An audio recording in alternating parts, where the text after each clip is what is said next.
Today we're going to be talking about solving quadratic equations by taking square roots.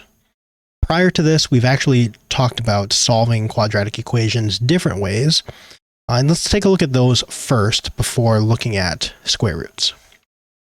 So the first way is by graphing. Here I've got solve x squared equals 16 by graphing, and what we do here is I graph the left side and the right side independently. So I graph the left side, f of x equals x squared, and then the right side I have to give it a different name, so I just say g of x equals 16. The x squared is going to give me this red parabolic curve. It's kind of a U-shaped curve. And the g of x equals 16 is just going to give me this blue line right here. And where they intersect, or more specifically, the x values at which they intersect, these are my solutions. So my solutions to this are x equals -4 and x equals +4.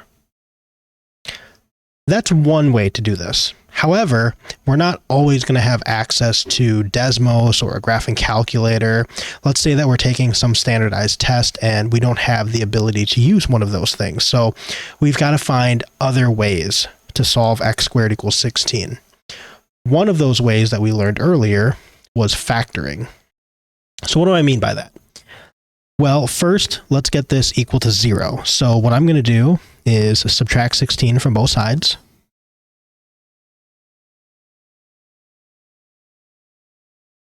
And this will give me x squared minus 16 is equal to 0.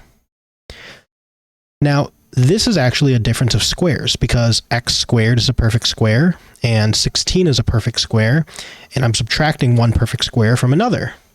So a difference of squares is going to factor to a set of binomials where the square root of x squared is x, so x will go there and x will go here. And the square root of 16 is 4, so I've got a 4 here and a 4 here, and then plus minus. Now this just replaces x squared minus 16, so this is still equal to 0. And by the zero product property, if these two things are multiplied together and they equal 0, it must be true that, well, at least one of these is 0. So what I'm going to do is set x plus 4 equal to 0. And I'll say, or x minus 4 is equal to 0. And I would solve for x in either case. So subtract 4 from both sides in this one. And in this one, I would add 4 to both sides.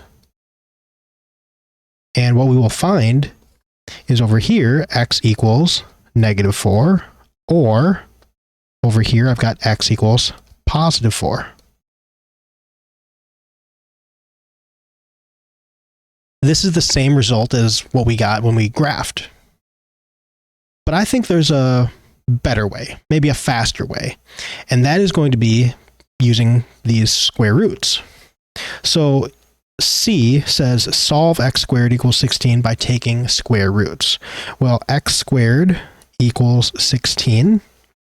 What I would normally do if there's other things happening to x squared is I would try to isolate x squared, get it by itself. Since we're already at that point, well, I can take the square root of both sides. So the square root of this side is equal to the square root of this side. The square root of x squared, these are going to undo each other, just leaving x on the left side here, equals the square root of 16. Well, 16 is a perfect square, so that'd be 4. Except, now anytime that I take the square root and a variable is involved, this means that I'm not just going to have, 4 in this case. What I need to do is make sure that right before the 4, I left a little space here. We're going to do a plus or minus. X equals plus or minus 4, meaning x could be +4, just like this, or x could be -4, just like this. And that, in this case, was a lot less work to do. So I'm going to see if there are more opportunities for me to use square roots to solve these quadratic equations rather than relying on factoring, which at least here seemed like it was quite a bit more work to do. Now, with that in mind, I've got a couple properties that I want to just know about and be able to use. The property for product property of square roots says that if I've got the square root of something, I can break it up into multiple square roots through multiplication. So in this case, the square root of AB is equal to the square root of A times the square root of B. Now with numbers, I used 12 here as an example. The square root of 12, well, I know 12 is 4 times 3. I can break up square root of 12 to be square root of 4 times the square root of 3. And the reason I might do this is because I can actually take the square root of 4, that's 2. So this will be 2 times the square root of 3. The quotient property says if I'm taking the square root of something divided by something else, or you can think of this like a fraction. Instead of doing that, I can do the square root of the top part over the square root of the bottom part, which oftentimes not only looks a lot nicer, but is easier to work with. So with numbers over here, I've got the square root of 5/9 is the same as saying the square root of 5 over the square root of 9. And the reason I might want to do that is so that when I take the square root of 9, I get 3, and it's just an end result that's a little bit easier on the eyes, something easier to work with too. Square root of 5 over 3. So let's try this out. I've got a couple examples here. Solve 2x squared minus 16 equals 0 by taking square roots. The very first thing I want to do is isolate that x squared. Get x squared by itself. And right now, it's being multiplied by 2, and I'm also subtracting 16. So let's add 16 to both sides.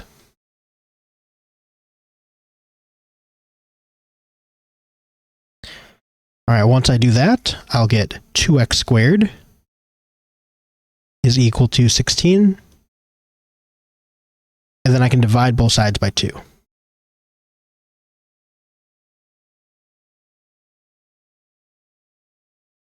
Okay, so x squared is equal to 16 divided by 2 is 8.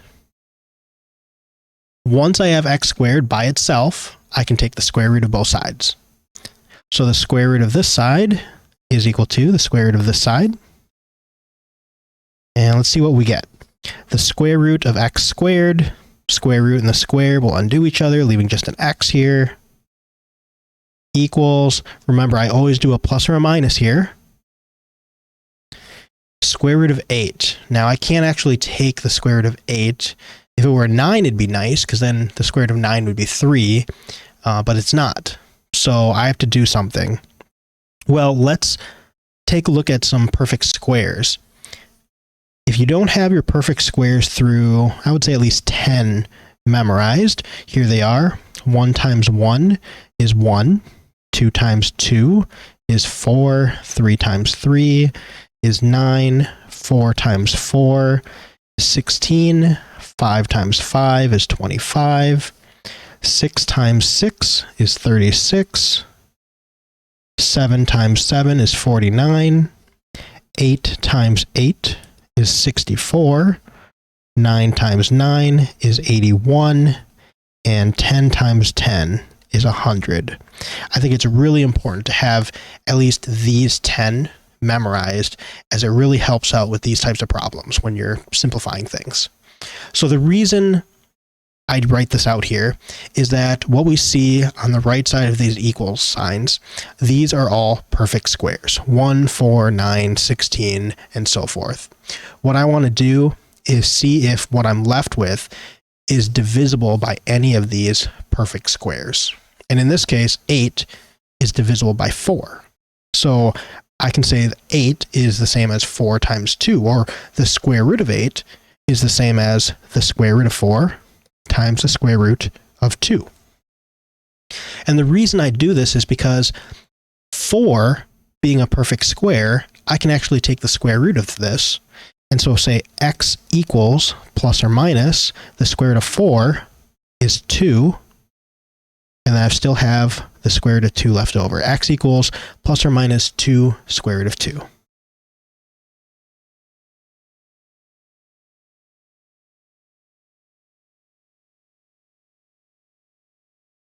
Okay, Then I've got negative 5x squared plus 9 equals 0. Let's solve this one by taking square roots. As always, trying to get my x squared alone. So I'm going to subtract 9 from both sides. This will give me negative 5x squared is equal to negative 9. And then divide both sides by this negative 5.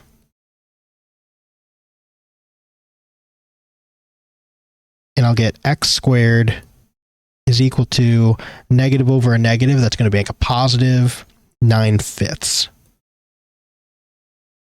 All right, so now x squared is by itself. Once I'm at that point, I can take the square root. Square to this side, square to this side. And let's go up here. This is going to make x equals plus or minus. And instead of doing the square root of this fraction 9 over 5, I'm going to do the square root of 9 over the square root of 5. So x will be equal to plus or minus the square root of 9. 9 is a perfect square. That's going to be 3 over the square root of 5. Now this would be an okay answer, but it's not the best answer. What I don't like about this answer is that the bottom part, the denominator, has this square root of 5 in it. And what I want to do is move that around. I want to be able to say some fraction with the bottom just being some integer, some whole number. So I need to rationalize the denominator. How I do that is by multiplying the top and the bottom by square root of 5. So whatever the square root is that down here, multiply the top and the bottom by that. Really, the square root of 5 over square root of 5 is just 1. So I'm multiplying by 1. In essence, changing the way that this looks, but not necessarily the value of it. All right, so I'm going to multiply the tops together. In this case, just 3 times the square root of 5. X equals plus or minus 3 square root of 5. And the bottom, this is square root of 5 times the square root of 5. Or in other words, the square root of 5 squared. The square root of 5 squared. Just like when we do the square root of x squared, the square root and the square, those drop out, leaving just whatever's inside here. So in this case, the square root of 5 squared, square root and the square will drop out, leaving just 5 in the denominator.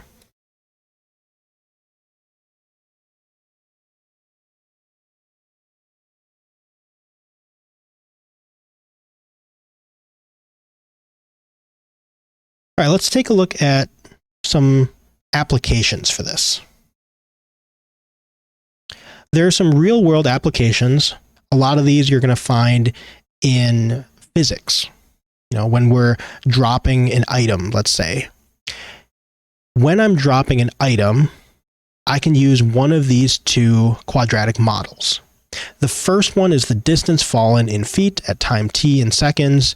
D of t equals 16t squared. Or in other words, the distance after some amount of time is equal to 16 times the time it takes to fall that distance squared.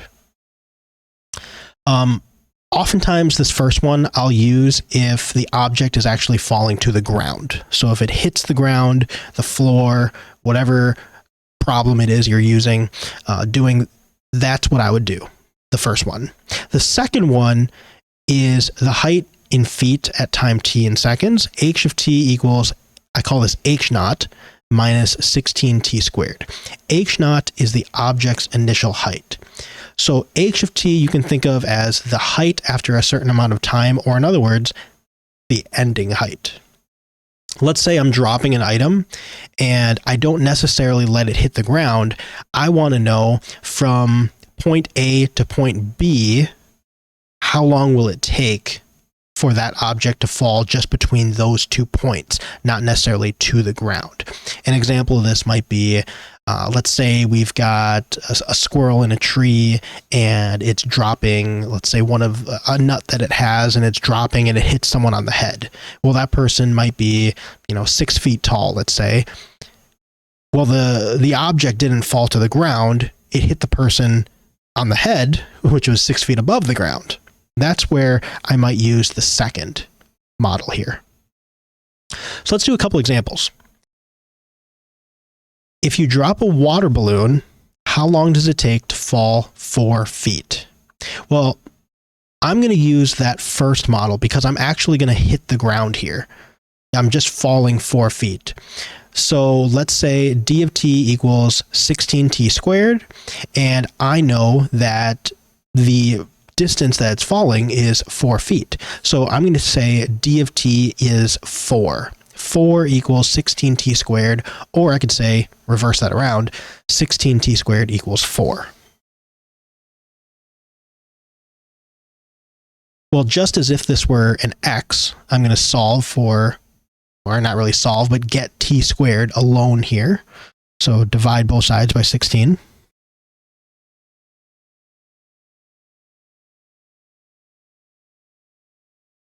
So I've got t squared is equal to 4 over 16. This can reduce to 1/4. And then I'll take the square root of both sides. T is going to be equal to the square root of 1/4.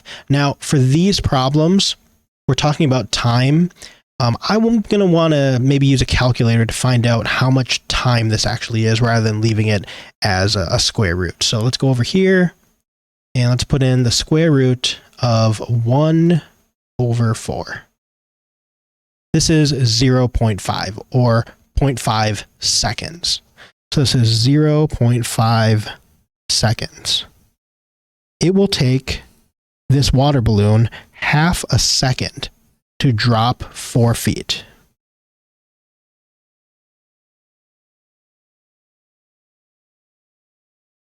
Well, let's change things up. This is actually falling 4 feet, let's say, to the ground.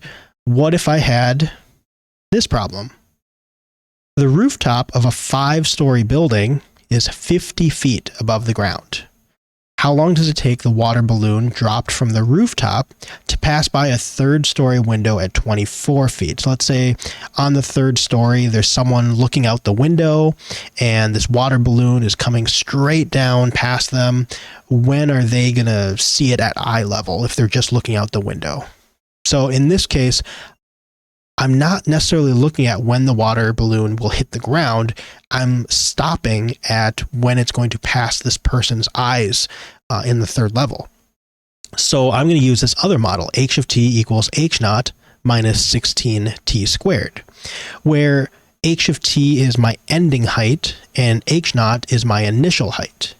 My ending height is 24 feet above the ground because that's where the person is. They're looking out the 3rd-story window. And h naught, my initial height, this is going to be 50 because that's where the water balloon was dropped from 50 feet up. So let's see. H of t is my ending height. This is 24 is equal to h naught is my initial height, 50 minus 16t squared. Try to get t squared alone. So let's subtract 50 from both sides.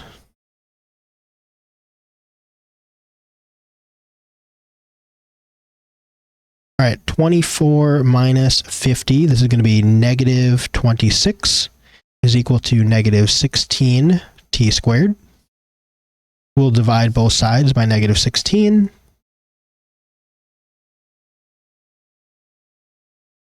And this will give us t squared is equal to a negative over a negative, so that's going to be a positive, and then 26 over 16. I can reduce this to 13 over 8.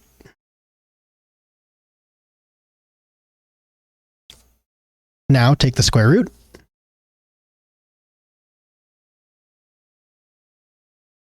And t is equal to, let's bring that calculator back,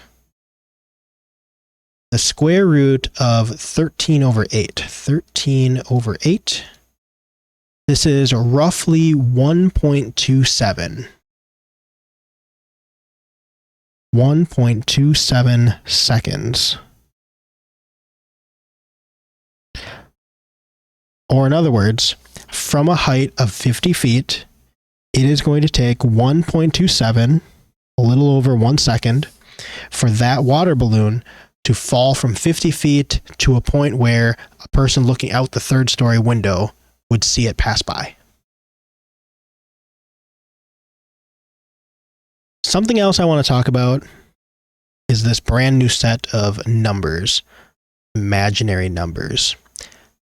Prior to this moment, all of the numbers we've talked about have been real numbers. 3 is a real number, 5 is a real number, 12 is a real number. Even if we go negative, -2 is a real number, -9 is a real number. Okay, even square root of 5 is a real number, square root of -3 though. When I tried to put square root of -3 in the calculator, I get something that's undefined. Or rather, it's undefined in the real numbers. That doesn't necessarily mean that this doesn't exist, even though we call it imaginary. Here, the square root of a positive number has 2 real solutions. That's why we saw that plus or minus. The square root of exactly 0 has 1 real solution, because the square root of 0 is, well, 0. But the square root of a negative number, at least in the calculator, produces an error because there are no real number solutions. That doesn't mean there are no solutions. Enter imaginary numbers. So this is a set of numbers derived from the square roots of negative numbers. These numbers can be written in the form bi, where b is a non-zero real number coefficient, and I represents the imaginary unit. So b is just telling us how many of these imaginary units we have. And what is this imaginary unit? Well, I use the letter I, and it's equivalent to the square root of -1. So I is the square root of -1.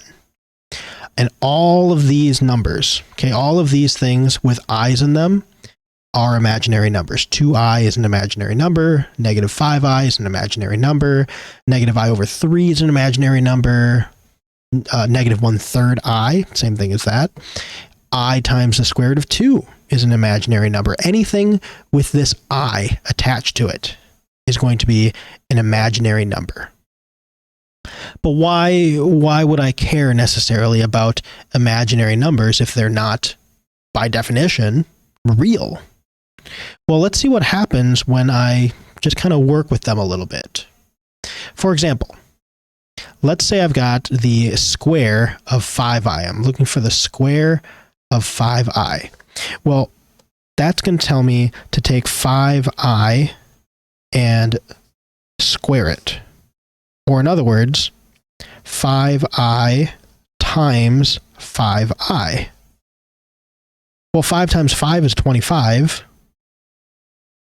And if this were not I, but let's say we're x, well, I'd do x times x is x squared, so I times I is I squared. But we haven't defined I squared, we've only defined I. I is the square root of -1. I equals the square root of -1. What about I squared? Well, if I equals the square root of -1, then I squared is going to be the square root of -1 squared. And what we did earlier showed us that the square root of something squared is just that, something. So this square root and this square, those are going to drop out, and I've got I squared is equal to -1, a real number. So this I squared is really 25 times -1, which is -25. So it seems that even though when working with imaginary numbers, there are times when I might get a real number answer. So it's important to take this into account and not just go, oh, well, this square root of this negative number, this is imaginary, so I can just ignore it. Okay, we don't want to do that. Let's do one more where I'm finding the square of -I times the square root of 2. Okay, so -I times the square root of 2, and I am squaring this. So this is going to be, you can think of this as negative I squared and the square root of 2 squared. Well, negative I squared, a negative times a negative is going to be a positive. So this would be a positive I squared times square root of 2 squared. That's going to be 2. Okay, well, I squared we determined is negative 1. So this is negative 1 times 2, which is negative 2. So again, something that looked really complicated has an I in it, it's imaginary, it's even got this square root of 2. When I'm squaring this, I end up with this negative 2, a real number. And I can do this also when variables are involved as well. So I can do this with x's in there. So let's find imaginary solutions of x squared plus 12 equals 0 and 4x squared plus 11 equals 6. Let's do this first one. Subtract 12 from both sides.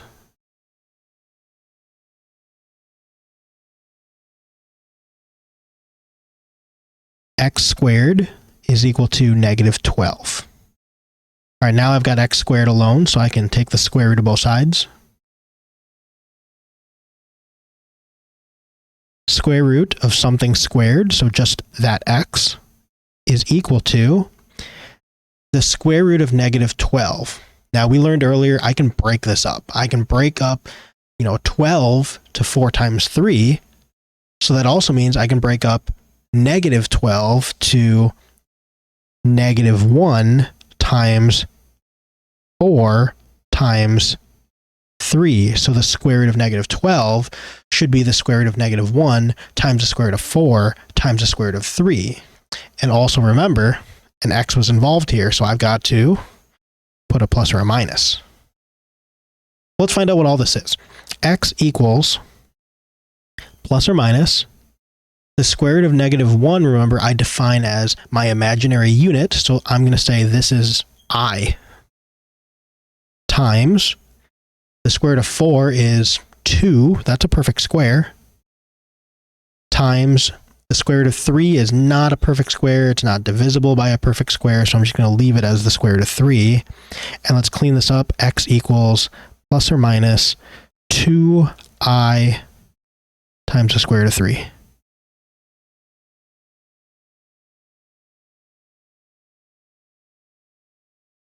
So this is your solution, your imaginary solution to this problem, x squared plus 12 equals 0. All right, last one. 4x squared plus 11 equals 6. Let's do the same steps. Try to get x squared alone. So I'm going to subtract 11 from both sides.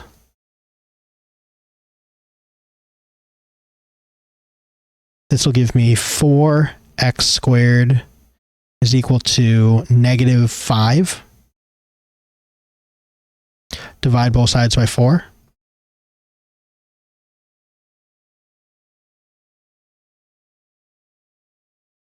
X squared is equal to, let's take this negative and pop it out to the front, negative 5 over 4. And then, once x squared's alone, I can take the square root. So square root here, square root here. This will just be x equals plus or minus. And now I can think of this as negative 1 times 5 over 4. So if I think of this negative 5/4 as negative 1 times 5 over 4, then I can break this up and say the square root of negative 5/4 is going to be the square root of negative 1 times the square root of 5/4. And then I can further break this up by saying this is the square root of negative 1 times the square root of 5 over the square root of 4. Let's do that. This is the square root of negative 1 times the square root of 5 over the square root of 4. Doing so, x equals plus or minus the square root of negative 1, remember, is I, our imaginary unit. And then square root of 5, well, I'm just going to leave that as the square root of 5. But the square root of 4 is 2. So this will be I times the square root of 5 over 2.